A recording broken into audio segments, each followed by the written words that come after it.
Hey, what is going on, guys? So I think we can all agree that studying takes far too much time. So what I want to do in this video is show you guys how you can remember more of what you learn, even if you're spending fewer actual hours studying. And the way to do that is by spacing out that study time. This is a technique called spaced repetition, and to do it, you add progressively longer and longer time intervals in between each of your study sessions. So in this video, I want to show you exactly how you can do that, both with your paper flashcards and with apps, both for smartphones and computers. But first, I wanted to get into why this technique is so powerful, and also talk to you a little bit about the history behind it and how it relates to our memories in general. Spaced repetition leverages a memory phenomenon known as the spacing effect, which describes how our brains make better connections and overall remember things more effectively when we space out our learning over time. Here's how Pierce J. Howard, the author of my least favorite book to haul into coffee shops, puts it. Work involving higher mental functions, such as analysis and synthesis, needs to be spaced out in order to allow new neural connections to solidify. New learning drives out old learning when insufficient time intervenes. And we've actually known about this effect for quite a long time. Back in the late 1800s, a psychologist named Hermann Ebbinghaus basically launched the field of memory science itself by embarking upon an intense study where he made himself memorize long lists of nonsense syllables. And through that research, he eventually came to develop what's called the forgetting curve, which describes how memories decay over time. But what he also learned is that by spacing out his efforts to memorize these lists, he could put in less actual study time to get them memorized perfectly. For example, for one list of 12 syllables, he found that it took him 68 repetitions on one day and then 7 repetitions the next day to memorize it perfectly. But by spacing out his studying over the course of 3 days, he found he could achieve the same level of perfection in only 38 repetitions. Over the past 130 years since he published his findings, lots of other studies have been able to replicate the same positive results, which leads us to the question, why does the spacing effect work? Well, to put it in simple terms, it turns out that one of the most important parts of the learning process is actually forgetting.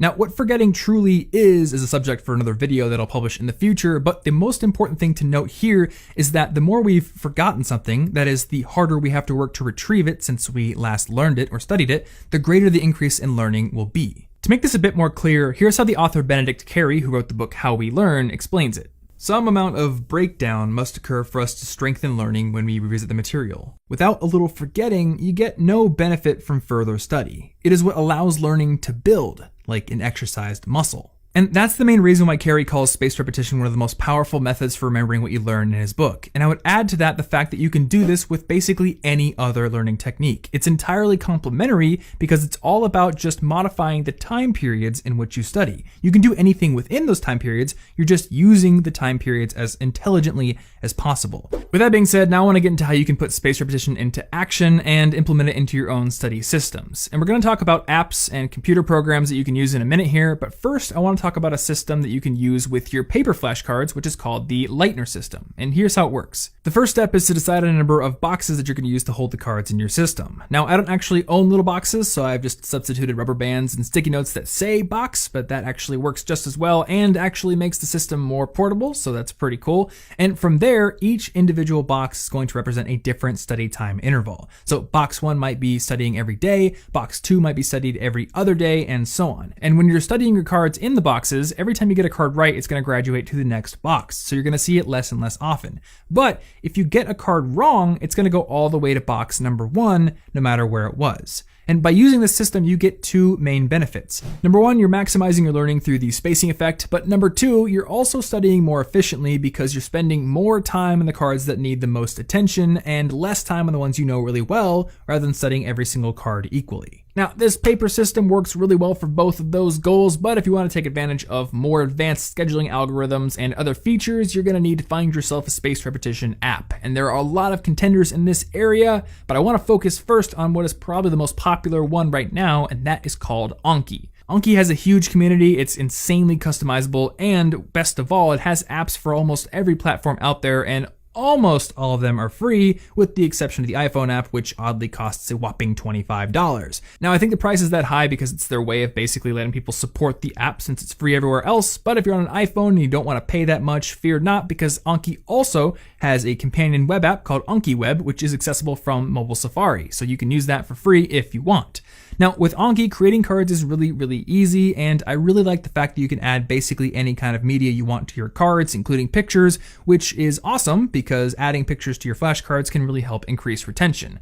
However, the killer feature of Anki is the ability to rate cards based on difficulty when you're studying them. So essentially, when you turn a card over, you can tell the program how hard it was for you to dredge the answer up from the depths of your memory, and it will use that data to decide how long it's going to be before you see that card again. And that's really the main strength of spaced repetition apps versus a paper system. Each individual card can be tracked, can have a difficulty rating, and can be adjusted in the algorithm so you're getting the most benefit of the spacing effect. Anki is definitely not the only spaced repetition app out there though, so if you're looking for alternatives, I've got a few things in mind for you to take a look at. Number one being an app called Tiny Cards, which I showed off in my previous video on how to make better flashcards. Now, Tiny Cards is only for the iPhone, unfortunately, but there should be an Android version coming soon. And honestly, when compared to Anki, I think it's a lot more simple, a lot prettier, and the process of making cards is more fun and faster because they have an excellent system for adding images to your cards. Aside from Tiny Cards, there are also apps like Flashcards Deluxe, Memrise, Supermemo, Nemosine, Eidetic, Quizlet, and probably a bunch of others that I don't even know about right now, but I'm sure you will let me know about down in the comments. So before I wrap this video up, I have a couple more things I want to mention. Number one being that the script I wrote for this video is actually about half the length of the blog post I wrote, so if you want a lot more detail, especially pertaining to the memory bits and how the spacing effect works,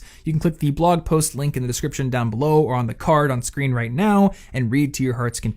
Also, and I have been really excited to announce this for quite a long time now, there is now an official College Info Geek t-shirt on dftba.com, and I am super stoked about this. I've already ordered mine, and there's going to be a link down in the description, also a card. So if you would like to get your very own shirt, which may or may not grant superpowers, you can click either of those links and order one. Now, one cool thing about the shirt's design is it was actually created by the College Info Geek community. My good friend Ashley did the hand letter design itself, but the mantra or the saying on the shirt was actually decided upon by people in the College Info Geek community over on Reddit, which I think is really cool. And I would love to continue to play up this community aspect. So if you get a shirt, I would love to see you tweeting awesome pictures of you wearing it. Just send them to me over on Tom Frankly, and I will probably retweet them. You can also put them in the Reddit as well if you like. And other than that, that's all I have for this video, guys. So thanks so much for watching. If you found it useful, give it a like to support this channel. And you can also subscribe with that button right down there if you want to get new videos on being a more effective student every single week. You can also get a copy of my book on earning better grades by going to the picture of the book right there and clicking your mouse button. You can find the previous video right over there, which was about how to use flashcards more effectively. And if you want to find that awesome article, which is way more detailed than this video was, go to the full article thing right there. If you'd like to connect with me, you can use the social media links down below, but there's also a non-zero probability that you can connect with me by yelling into a conch shell. So maybe give that a try too.